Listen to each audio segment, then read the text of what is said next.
Bonjour à tous et bienvenue dans cette nouvelle Power Pause. Aujourd'hui, on se retrouve pour parler d'un sujet que les fans de Cities Skylines 2 attendent depuis très longtemps, les mods dans le jeu. Cities Skylines, premier du nom, a fait son succès aussi de par les mods. Des centaines de milliers de mods ont été publiés depuis la sortie du premier jeu. Et je n'exagère rien puisqu'au moment où je tourne cette vidéo, il y a exactement 340 281 mods de publiés sur le Steam's Workshop.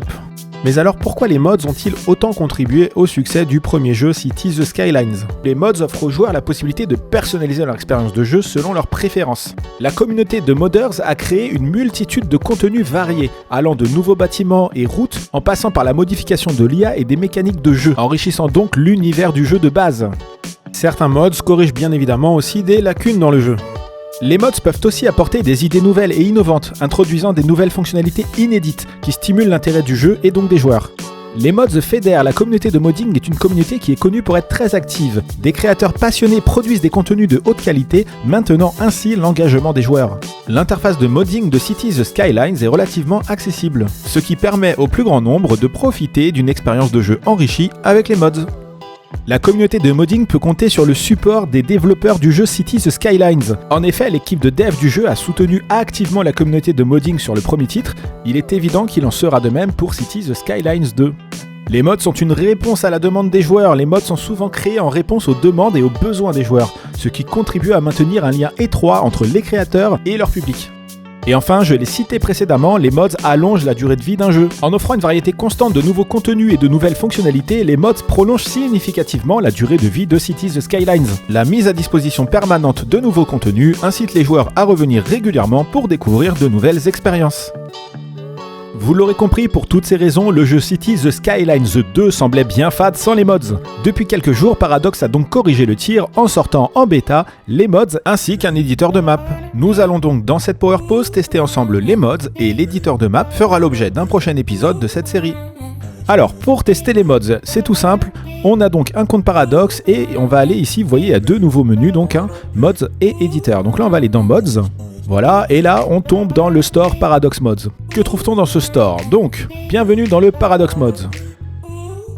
Ok, donc en gros, là, on nous dit que c'est une phase de bêta, et donc que le Paradox Mods est le lieu où nous allons pouvoir trouver de nouvelles fonctionnalités, c'est ce que je vous expliquais dans l'intro, l'objectif étant de pouvoir nous proposer une plateforme qui nous permettra d'explorer de nouvelles façons de créer la ville de nos rêves. Ce qui est écrit aussi, c'est que dans cette phase de bêta, comme son nom l'indique, tout ce qui est présent dans ce store peut être modifié, amélioré, changé. Et bien sûr qu'il y aura de nouvelles fonctionnalités qui arriveront prochainement. Donc, il nous demande d'être patient, ce n'est qu'un début. Paradox nous prévient aussi que les asset mods ne sont pas encore supportés dans Cities Skylines 2. Nous ne trouverons donc pas dans un premier temps de nouveaux bâtiments, monuments, moyens de transport, arbres, etc. dans cette marketplace. Il faudra attendre qu'un éditeur d'assets soit disponible dans le jeu pour que les assets se soient supportés. Ce qui semble faire sens dit comme ça. Paradox termine cette introduction avec ces quelques mots, bienvenue à bord et joyeux modding.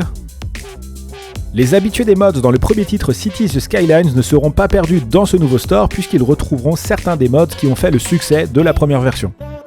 Pour ma part, le premier Cities Skylines, je l'avais joué sur console. De ce fait, je n'avais pas accès aux mods. Je vais donc me rattraper et découvrir avec vous les mods dans Cities Skylines 2. Cette rubrique en vedette contenait les mods les plus populaires. On peut parcourir l'ensemble des mods disponibles dans le store avec des filtres sur la droite. Un classement des mods qui peut se faire de plusieurs manières. Les plus populaires, les plus récents, ceux qui ont le plus d'abonnés et ceux qui ont été récemment mis à jour. Bien entendu, il y a un moteur de recherche. Vraisemblablement, la rubrique Playsets est l'endroit où on peut créer plusieurs expériences de modding. Je vous donne un exemple, imaginez pour les créateurs de contenu qui souhaitent avoir plusieurs séries en parallèle de Cities Skylines 2. Ils peuvent donc créer deux playsets différents, un pour chaque série qu'ils proposent à leur communauté. Si je simplifie, un playset c'est une collection de mods. On peut créer des playsets par ici ou dans le menu qui est en haut de chacune des pages. Quand on va dans les différents onglets, on a toujours ce menu-là, et donc ce menu-là, ça permet de créer un nouveau playset ou d'activer l'un ou l'autre des playsets que nous avons déjà créés. Dans la bibliothèque, vous retrouverez l'ensemble des mods que vous avez installés dans le jeu. Il n'y a donc aucun mod pour l'instant dans cette bibliothèque, mais d'ici quelques minutes, nous y retrouverons les mods que nous allons tester ensemble dans cette vidéo. Je crois que nous avons terminé de faire le tour du Paradox Mods, il est donc temps d'installer et de tester quelques mods dans Cities Skylines 2. Je vous propose qu'on teste les quelques mods les plus populaires, donc Move It semble être le mode le plus populaire. Que permet Move It ? Move It permet de déplacer des objets comme les arbres, des propriétés, des bâtiments, des segments de route, etc. dans le jeu. On va donc l'installer. Pour installer un mode, c'est très simple, on n'a pas de playset actif, donc j'imagine qu'il faut quand même activer un playset. Donc on va prendre le playset par défaut qui est créé dans le jeu, et ensuite on fait ajouter au playset actif. Parfait, le mode est donc installé, nous allons pouvoir le tester, mais avant ça, on va en télécharger 2-3 autres et on testera tous les modes ensemble en fin de vidéo. Deux possibilités pour utiliser ce mode, soit on appuiera sur la touche M du clavier, soit on cliquera sur l'icône Move It en bas à droite pour activer le mode. Allons donc chercher un second mode, Unifying Icon Library. Alors, description.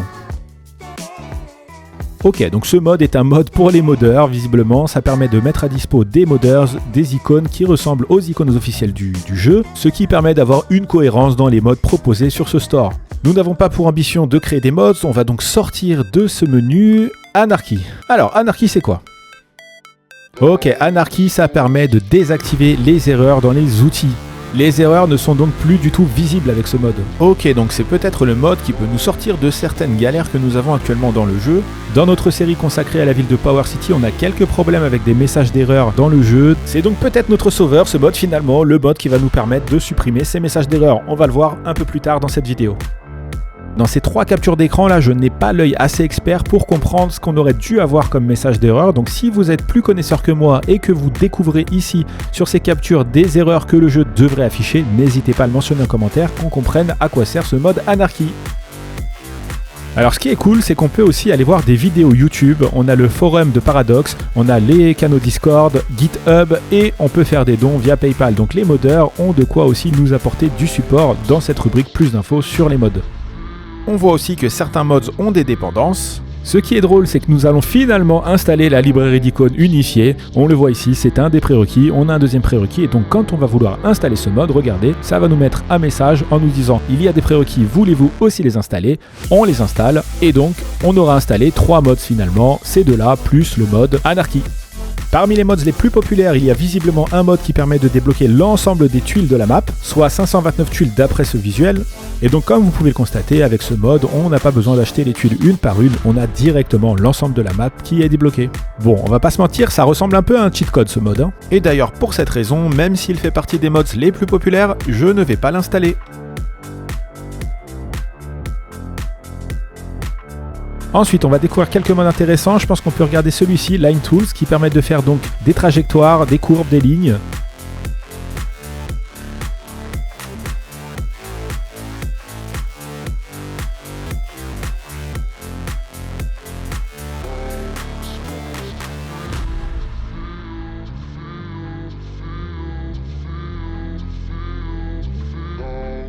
Ensuite, on a le mode Line Tool. Ce mode permet de dessiner des lignes, et sur ces lignes, on va pouvoir y placer des objets comme des propriétés, des arbres, des haies, regardez là on voit des haies, des routes, des murs, des clôtures. Les objets placés ne semblent pas être obligatoirement axés, on voit bien par exemple ici que les arbres sont placés de manière aléatoire autour de cet axe. Bien sûr, on peut aussi les axer, je le vois ici. Qu'est-ce qu'on a d'autre ? Ok, on peut créer des lignes d'éoliennes par exemple, donc on peut vraiment avec cet outil-là créer des lignes de tous les objets du jeu visiblement. Ce mode ajoute donc aux objets un nouveau menu qui permet donc de créer des lignes et de placer donc sur ces lignes les objets. Allez, celui-là on va le mettre dans le panier. Il a donc en dépendance aussi la librairie d'icônes. Donc j'ai bien compris que cette librairie d'icônes, tous les mods à peu près allaient les utiliser, tous ceux qui ont une IHM à minima. Donc c'est bien, on l'aura déjà. Je vais aussi ajouter ce mode, Extra Landscaping Tools. Ce mode permet d'ajouter de nouvelles brosses personnalisées dans l'outil de terraforming par exemple. Ça permettra de faire des rivières, des montagnes, plein de choses différentes. Ça permettra aussi de peindre sur la map des ressources naturelles supplémentaires. Je vois qu'il y a plein de mods qui m'attirent, comme par exemple ce mode qui permet de gérer la croissance des arbres. On peut choisir donc l'âge des arbres par exemple. Mais on le testera pas dans cette vidéo. Et j'en ai vu un autre qui va l'air sympa. C'est un mode qui ajoute de nouvelles possibilités lorsque nous créons des routes. On n'a pas besoin de terraformer avant, on peut très bien construire des routes au bord du vide et avoir un muret de renfort, un mur de soutènement sous les routes. J'ai l'impression que ce mode améliore aussi les possibilités lorsque nous créons des routes qui commencent sur terre et qui finissent en voie aérienne. Les quelques mods que je viens d'installer et leurs dépendances sont donc à présent visibles dans le playset par défaut. En cliquant dessus, on voit le détail de chaque mode, on peut si on le souhaite les désactiver ou les désinstaller. Pour que les mods soient pris en compte par le jeu, il va falloir le redémarrer. Donc c'est bien écrit ici en bas à droite dans la partie notification. Donc pensez-y, sinon l'IHM du jeu sera buggé. D'ailleurs, je peux même vous montrer ce que cela donne lorsque le jeu bug, puisqu'en tournant cette vidéo, je me suis fait piéger, je n'avais pas vu le message d'avertissement demandant de redémarrer le jeu, et donc voilà. Sans redémarrer, le jeu n'est absolument pas jouable, l'IHM est plus que buggé, finalement, on n'en a plus, pas de menu, pas d'option, rien, donc redémarrez le jeu et lancez votre première game. Le jeu a bien redémarré, on n'a plus de notification à droite, donc je lance une nouvelle game, on va prendre Basse Plaine comme territoire, le nom de la ville, on va mettre Power Mods. Je désactive les tutoriels du jeu et les catastrophes naturelles. On va se mettre l'argent en illimité pour la démo et je vais déverrouiller d'avance tous les items du jeu. La game est en cours de chargement, let's go, allons découvrir ce que donnent les mods dans Cities Skylines 2. Alors testons le premier mode, on va prendre par exemple des arbres. On va tester les lignes là, donc j'ai envie de prendre... les arbres c'est pas du tout ici, les arbres c'est là. Donc je prends les arbres ici et je vois qu'on a le mode alignement effectivement. Et donc si je fais ça, ok. On voit qu'on a des options comme la rotation ou les variations, variation d'espacement ou variation de décalage. J'ai donc mis la 9 mètres de variation d'espacement, ça donne des arbres qui ne sont pas tous exactement à la même distance. On le voit bien sur cette ligne, les arbres ne sont pas tous exactement à 9 mètres les uns des autres, ils sont aléatoirement espacés sur cette ligne. Ok. Ensuite, la variation de décalage, donc là c'est ce qui permet peut-être aussi de faire un décalage sur la verticale. C'est ça, donc là on le voit bien, c'est complètement varié. Ah ouais, c'est vraiment pas mal, hein. Par exemple ici au bord de la route, hop, on fait ça, c'est quand même très chouette. Hein. Et si on veut faire un jardin versaillais, alors là donc on met tout à 0 comme ça. Et là c'est parfaitement aligné, hein. On voit bien la différence entre gauche et droite. Hein. Là c'est naturel et puis là bon, c'est créé par l'homme quoi. Ok, honnêtement ce mode est vraiment très cool, moi je vais beaucoup m'en servir je pense. Donc on a quoi? On peut faire des arrondis aussi, hein. On peut faire des courbes en arrondi là, je reviens toujours au mauvais endroit. On va aller ici, donc là je peux faire des courbes en arrondi comme ceci. Hop, et donc vous voyez, on fait vraiment des courbes sans problème. On peut faire des cercles visiblement. Ouais non c'est top, hein. C'est top. Regardez autour d'un rond-point par exemple, on va prendre un rond-point. Ici, tac, je fais un rond-point, comme ceci. Gros rond-point, boum. Et autour on veut mettre des arbres, donc ici je viens chercher mes arbres. Je fais mon cercle, alors est-ce que c'est à partir du centre? Ouais, c'est à partir du centre. Vous voyez en 2 secondes là? C'est vraiment très cool. Hein. Ok, je pense qu'on a compris sur ce mode-là, ça marche avec tout type d'objets. Hein. Si on va voir par exemple dans l'électricité, qu'on prend des éoliennes, on peut faire la même chose. On va augmenter la distance. Pour info, si on veut passer de 1 en 1, on clique. Si on veut passer de 10 en 10, on fait un shift-clic. Donc là, on se met à aller à 120 mètres, on prend les éoliennes, et là, on va pouvoir se faire une belle farandole d'éoliennes. Le mode anarchie, ça permet d'éviter certaines erreurs. Donc visiblement, sur les éoliennes par exemple, si on les rapproche, si on les met comme ça à 40 mètres l'une de l'autre, impossible, vous voyez c'est rouge, ça ne peut pas être installé. Si j'active le mode anarchie par contre, visiblement, cette fois-ci, il sera possible de les installer. Voilà, alors il y aura des problèmes peut-être de fonctionnement, elles vont se télescoper, il y aura peut-être des choses un peu étonnantes, mais anarchie permet de le faire. On voit tout de suite la différence, sans anarchie, impossible. Hein. Clairement c'est rouge, c'est pas possible, on ne peut pas les mettre aussi proches les unes des autres. Anarchie permet donc de s'affranchir des limites des objets, on le voit bien, l'éolienne a un cercle autour d'elle, un périmètre, et donc on voit bien aussi qu'il y a 3 éoliennes dans ce même périmètre. Testons donc à présent le mode Move It. Alors je vais créer une route, ce que je vais faire avant même de créer la route, c'est que je vais aplanir le terrain. Donc on va prendre un pinceau comme ceci, je prends donc un point de référence, voilà, donc là je suis très plat. Très bien, je peux pas faire mieux. Je vais créer une ligne droite comme ceci. Je vais zoner donc devant et derrière la route. Donc ça construit. Ce que je peux déjà vous montrer, c'est qu'avec Move It, je peux déjà déplacer la route. Vous voyez ici, là, quand on va activer Move It, on a des petits ronds qui apparaissent là et des lignes. Ça permet de faire quoi? Ça permet par exemple de modifier une trajectoire de route. Donc on peut s'amuser comme ça à refaire, hop, des angles, on peut faire des routes, vous voyez, d'un coup, hein, ça devient beaucoup plus permissif, on peut faire des routes plus naturelles, on peut déplacer bien entendu, alors là ça s'est détruit parce qu'on a déplacé la route, mais on peut déplacer directement des propriétés par exemple, donc là celle-ci si je veux la mettre en face, je peux tout à fait le faire, je la déplace, et si je veux la tourner parce que là la route elle est plus accessible, je fais ma rotation sans problème.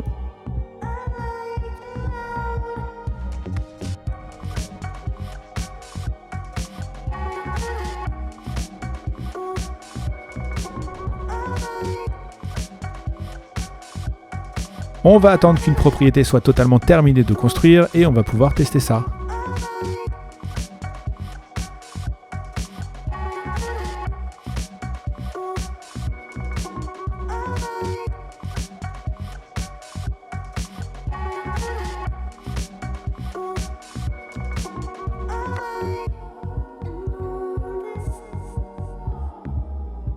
Je ne le savais pas, mais visiblement les routes sous l'eau sont possibles. Alors je ne sais pas si sans les mods ce serait possible aussi, j'en sais rien, on testera ça. Voilà, donc une propriété est terminée ici. Donc si j'active le mode Move It, je prends la propriété et je la déplace en face. Bien sûr, là elle est plus connectée à la route, donc je tourne la propriété et elle est reconnectée à la route. Et enfin, le dernier mode, je crois que j'avais installé, c'était un mode qui permettait de terraformer de manière plus naturelle avec de nouvelles brosses. Donc on va voir ça tout de suite. Effectivement, on a plein de brosses. On a la brosse montagne par exemple. Donc ici, je sélectionne la brosse montagne. Si je veux faire un peu de relief, ah oui, effectivement, ça change tout. Ah oui, si je veux faire de l'élévation, regardez ce que ça change. Ouais, c'est terrible. Ah oui, c'est très bien fait. Un triangle, alors ça c'est drôle, on peut faire un triangle. Hop, ici on peut choisir la taille bien entendu. Donc on peut faire notre triangle, ok. On peut faire, il y a vraiment plein de choses. Une autre brosse montagne, à une forme différente, donc beaucoup plus naturelle effectivement. On va faire une grosse montagne là par exemple ici. Je vais faire une grosse montagne, donc je prends ma brosse, taille du pinceau. Ici on va faire plus gros.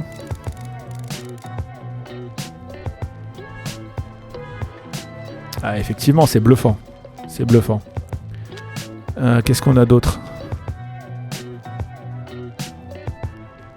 Oh ouais, non, c'est vraiment hyper naturel.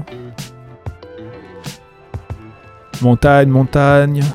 Rivière. Ok, on a une brosse rivière. Ah oui, regardez ça. Si je veux faire une rivière, donc je peux creuser comme ça le terrain. Et là, effectivement, regardez. L'eau, elle va venir dessus. Hop, et ça va nous faire un lit de rivière. Ce mode permet aussi de peindre sur la map de nouvelles zones de ressources naturelles. Je vais donc prendre un pinceau un peu original et peindre sur la map une nouvelle zone d'eau, une nouvelle nappe phréatique. Cela permet donc d'avoir par exemple cette nappe phréatique avec une forme un peu plus organique, un peu plus naturelle que si nous avions pris une brosse toute ronde. On peut en faire de même avec les zones fertiles, là par exemple sur ce flanc de montagne. Je n'ai sans doute pas exploré toutes les fonctionnalités de ce mode, mais avec ce qu'on vient de découvrir, je le trouve déjà très intéressant. J'espère que cette première vidéo dédiée aux mods dans Cities Skylines 2 t'aura plu. Merci d'être resté avec moi jusqu'au bout de cette Power Pause. Je remercie infiniment tous ceux qui mettent des pouces en l'air sur les vidéos, je vous vois, ça me donne énormément de force, donc merci à vous.